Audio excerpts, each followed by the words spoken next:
toxic for another. I like to assume that Occam's razor holds and that what made them fat also makes us fat. Ralph Richards asked this question again. He suggested the answer in 1973. He said, most third world countries have a high carbohydrate intake as their economic dependence is predominantly agricultural with a heavy dependence on non-dairy produces. It is conceivable that the ready availability of starch in preference to animal protein, contributing as it must the main caloric requirements of these populations, leads to increased lipogenesis and the development of obesity.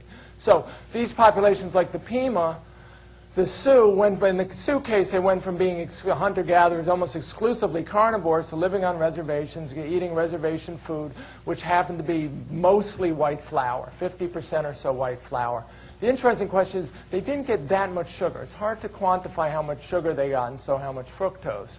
But the association between obesity and poverty, which is a common observation, would be that poor populations are obese because they eat carb-rich, sugar-rich diets because those are the cheapest calories. What McDonald's sells you that makes people fat is not the burger, it's not the eggs and the greasy breakfast, it's the bun and the soda and the French fries, and it's the things they supersize because it's inexpensive to do. Yeah, this was a point that's been made. It's always laughed off because it's related to that Atkins stuff. But the fact is, what you're getting at McDonald's that makes you fat are the sugar and the refined carbs, not the concept of McDonald's itself. And that would be my null hypothesis until proven otherwise. And one other point I want to make.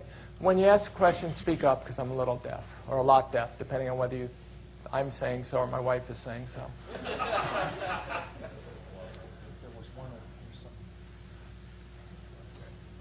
In some of the slides you had earlier of some of the Native American populations where you had significant percentages that were obese, but then significant percentages who were malnourished also, but on a similar diet.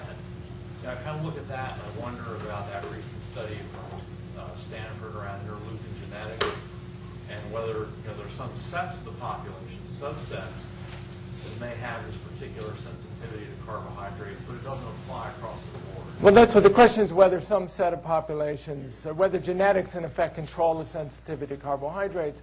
And that to me is obviously, that's what genes control, is how sensitive we are to the carbs, how we respond to the carbs in the diet. And those of us who respond poorly will get fat. The other interesting thing is, again, what I think is happening in these populations is as these women in particular are eating carb-rich diets, and as they're getting older, they're getting more insulin resistant, so their fat tissue is getting, in effect, more lipophilic. They are capable of storing fat on an amount of calories that is insufficient for their children and for other people in the population. Their fat tissue, like a cancer, is working for themselves. So as one of the interesting studies you could do is it suggests actually one side effect, basically, one side hypothesis, not only is fat accumulation and energy intake determined by the hormonal regulation of fat tissue, but energy expenditure is as well. So as you start taking more calories you consume and storing them as fat, you have two choices, either eat more or expend less. And you should be able to show fairly simply in an experiment that the nutrient composition of the diet has an effect on energy expenditure. And that's the kind of research I'm trying to get people to pay attention to. So the reason obese individuals are sedentary is because so much of their calories are being driven into their fat tissue, and their only choice is to eat more. Because they can't control, really, their expense. So if they want to have energy to expend, they have to eat. They try to eat more, and now they're considered gluttons. And their fat tissue is still taking more than its share, so we're still not even sure that by eating more, it's not just going to increase the fat accumulation greater rather than... But obviously, to me, the key factor is, the genetic factor is in this, how you respond to the carbohydrates in the diet. Now, about a third of the way through, you touched on lipoprotein lipase. Right. And I remember in some other of your articles. But I'm curious about whether you know of any studies that have looked at lipoprotein lipase and the deficiency thereof, and how that relates to... Actually, there's a fascinating literature on lipoprotein lipase. This is the enzyme that pulls fat into the fat tissue. There are two enzymes that are crucial lipoprotein lipase, which puts fat into the fat tissue, and hormone-sensitive lipase, which breaks triglycerides down into fatty acids inside the fat tissue so that they can go out. Insulin stimulates LPL, and it suppresses hormone-sensitive lipase. And actually, its suppressive active on hormone-sensitive lipase might be more critical because that is excruciatingly sensitive to insulin. So if insulin levels are elevated just a little bit, you won't break down triglycerides into fatty acids, so the triglycerides can't get out. But one of the things I did in my book is I just started reading the lipoprotein lipase. And what you find is, like, for instance, nicotine suppresses lipoprotein lipase. So that on fat tissue, and it upregulates it on muscle tissue. And basically, by doing that, what it does is it directs the flow of fat from the fat tissue to the muscle tissue. And it would explain why, firstly, nicotine is a very effective weight loss drug. We don't like to use it for the obvious reasons. But it explains why, because it works directly on the fat tissue. And then when you quit smoking, the reason why you get fatter when you quit is not because you suddenly psychologically want to replace the cigarette with food, but because LPO upregulates on your fat tissue and it starts expanding. And now you've got to compensate, so you have a drive to eat more.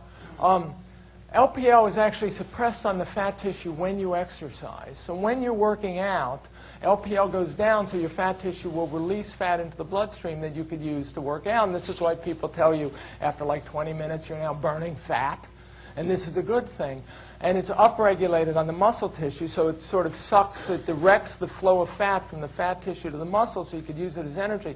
When you stop exercising, LPL goes down on the muscle tissue and goes back up on the fat tissue, and your fat tissue just starts sucking all the fat back in. It's trying to replenish what it's lost because it's regulated. So there's this fascinating, the LPL in men and women probably differ. One of the interesting observations, both in the 1960s and today, and I was recently gave this lecture at NIH, and I was talking to an endocrinologist there, but, men, especially African-American men, tend to have higher rates of diabetes, and African-American women tend to have higher rates of obesity. And that seems to be in part controlled by different LPL distributions in men and women. LPL in women is more active below the waist. In men, it's more active above the waist. LPL is stimulated by insulin in the gut, which explains why carbohydrates make us fat here. And it's stimulated mostly it's controlled more by sex hormones below the waist. When women get pregnant, LPL goes up below the waist, which is interesting. So they put on weight exactly where you don't want to put it on because you have to put on some weight. Because when the baby's born, you need to be able to nurse it. Nursing is very energy expensive. So you put on weight, you basically gain fat, you upregulate LPL, and you put it on below the waist to balance the weight of the child above the waist. After you get pregnant, LPL activity goes down below the waist and upregulates in the mammary gland so it can start transforming the fat you've stored into milk for the baby. It's weird. It's all worked out. It's all in the literature. It's all there. And as soon as you say obesity is caused by eating too much and exercising or sedentary behavior, you throw it all out. I mean, it's an amazing phenomenon. There's a...